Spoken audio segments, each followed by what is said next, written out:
大家好，我是三小妹。曾经在馆长口中的中国呢是这样的：习近平你弱智呢？你打共匪人，你现在在他妈舔共匪的老二。中共政权是一个独裁、毫无逻辑、非常霸道、没有民主自由的一个很烂政权。这些小粉红，有本事独立啊！我们现在不是独立了吗？习近平干掉鸡掰，习近平我操你妈鸡巴！公安没来哦，翻墙不会被公安罚钱的哈。呼吸外面自由民主的气息，哎呀，闻到了吗？闻到了，好，可以滚回去了哈。继续给习大大当孤彩。现在呢，却成了这样的。有门呐、有门，厕所有门，而且厕所超漂亮，而且厕所我刚看到厕所里面有一个阿北在里面，随时负责清洁。你以前认识这樱桃是蓝的，你说有点红的，你非说它是蓝的，它就是蓝的，是吧？其实樱桃是红的，你通过自己的认知，你可以认识到这个樱桃就是红的。再次感谢你对两岸做的这些桥梁，咱们这次来呢，也多希望我们台湾的年轻人能在你的这个带动下，能到大陆都走走看看，大家都来，都来看看。中国根本不禁止翻墙。实际上的中国呢是这样的：翻墙在国内是违法的，不管你的目的是什么，都属于违法行为，会处以3年以下有期徒刑或者拘役，并处罚金。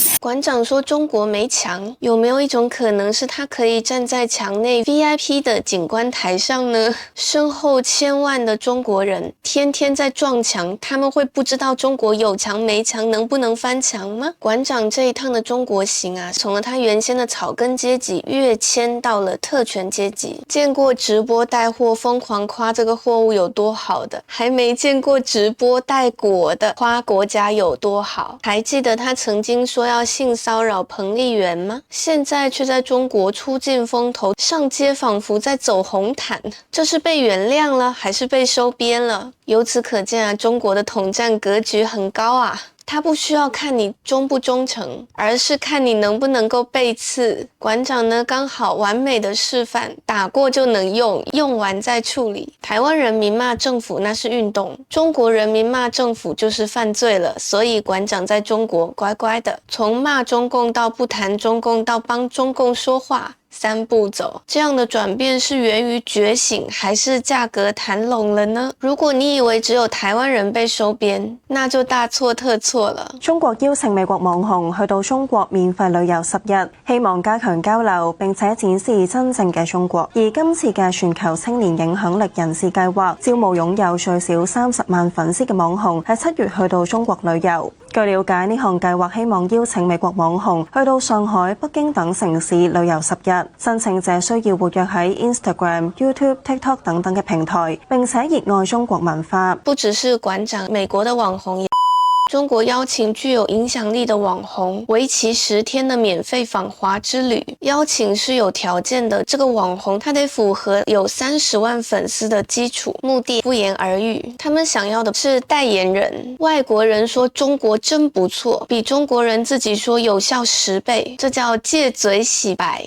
這些網紅是有一定的路線安排的，去的地方也有給他劃定範圍，而且他們是可以全程直播，並且他們的內容也會得到一個中國媒體的推廣大外宣。聽起來像不像誰？這真的是旅遊嗎？這是話術觀光圖。中國想要的是一種看見的幻覺，看見霓虹，看見高鐵，看見笑容，但別問背後是怎麼來的。你以為是純粹的文化交流嗎？任務宗旨是展示真實中國，其實是形象租借。你幫他們拍笑臉，他們幫你更加擴散影響力，粉絲激增。要是台灣邀請外國人來，說不定有的還能參加遊行批評政府。同樣是兩邊都能上新聞，一邊是真自由，一邊確實造了劇本。一個靠指定說法才能活下來的社會，究竟在輸出的是什麼？是文明，還是擴展了這塊遮羞布呢？要說輸出，那就不只是文化，還有婚姻。請大家觀看一下下面這個視頻。這是他們的人口200萬的大城市，大家看一下他們這裡美麗的風景，俯瞰全部的城市風光。這個城市美女很多，對於我們中國男人來說，我們要致力於推動，要撩起來，振作起來，為振興我們民族的男人而因此幹到完全勝利。我們需要核心，我們需要推動我們民族男人的婚姻結構的改革和振興。这是一个公然的文化入侵，我就在这里把这么个性质定义一下。至于你们的男女这个结构不平衡和我们有什么关系？那你应该找你们的某一位领导人，是他曾经发明出来这个计划生育政策，和我们没有任何关系，那是你们的问题，你们自己解决。我们没有责任也没有义务替你们解决你们曾经遗留的历史问题。同时我想在这里给中国政府的相关的统战部门们提示一下，请你们管好你们的居民，如果再有人在这里公然的再敢践踏我们的民族尊严和侮辱我们的主权，对不起，我们会有所行动的。做跨国恋特别蓝海的一个市场，一个人收2万块钱，一个月能来100多人。为什么只给农村小伙介绍？农村小伙找不到对象啊，很多地方100多个小伙子去抢3个姑娘，你现在娶个都得花20万才。你们2万块钱都包含什么服务？包括活动费、中介费、翻译费，除了基酒以外，我们全包。这不是恋爱结果，而是前期的制度报应。中国早年是计划生育，加之农村重男轻女，把女儿又从计划生育的摇篮里面再筛出去，现在生出来的问题只好跨境抓人补洞。这不是恋爱，而是输出需求。你能想象吗？21世纪了，14亿的人口，男男女女匹配不起来，要国家靠这种外交手段帮男性解决婚姻问题，这样的家庭是幸福还是买卖？这样配对为的是什么？生啊，还能算是现代文明吗？但是要说到文化冲击，我们再来看一下出国的中国大妈演得有多用力。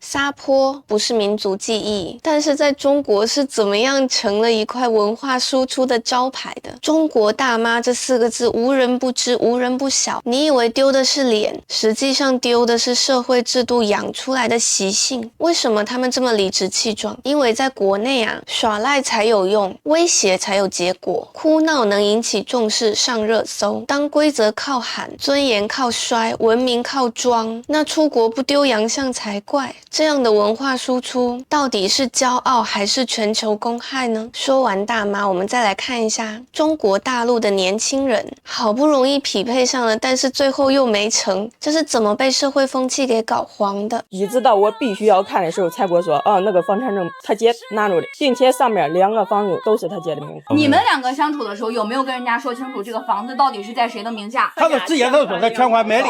你们双方闹掰的原因是不是因为这个？就是因为这样。结婚不是开始，是谈判。没房没车你是渣，有房写别人的名你是诈，登记谁的名字变成了一段婚姻的引爆点。在中国，婚姻的底线不是爱，是不想吃亏，给了10万几10万的彩礼，却没有保上产权，女方一句不坦诚，婚没了，钱也没了。这样的风气在台湾为什么盛行不起来？精神的追求高了，而在中国，不动产登记就是婚姻的保单，结的根本就不是婚，这像不像是契约纠纷的预备战？中国年轻人不结婚，不是不想爱，是不敢爱。以后呀，狗吃啥我吃啥，先看看视频吧。来，看方便。擦，来。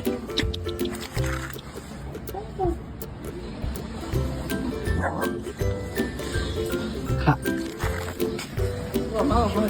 车厘子能不能吃？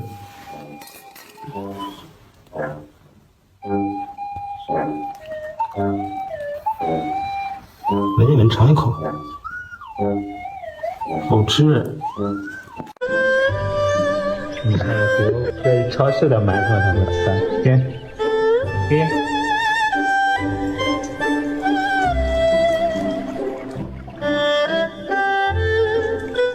以前呢是我吃啥狗吃啥，以后呢就是狗吃啥我吃啥。狗要是都不吃，那这个东西肯定是用了点科技跟狠活。中国的外卖狗都不吃，却是底层年轻人的每一天啊！底层的孤财，他们无从选择，投诉无门，只能认命往下吃，祈祷自己是铁打的。台湾的食品没有那么多乱七八糟的东西，而且台湾人一旦把它PO上网，那家店的生意就别做了。而中国啊，人太多了，这单订单送完了，声音直接就淹没没了。不只是两岸老板赚钱的手段和良心，而是中国社会能够让你感觉到韭菜随便活就行，不值得被好好对待。一个社会能允许自己的人民吃这些东西，管都管不来，人民又只能心甘情愿的吃，说好吃，这样社会稳定的代价到底是谁在承担？评论区分享你的看法。好啦，人生路漫漫，三妹来相伴，记得帮三小妹订阅、按赞、分享、开启小铃铛。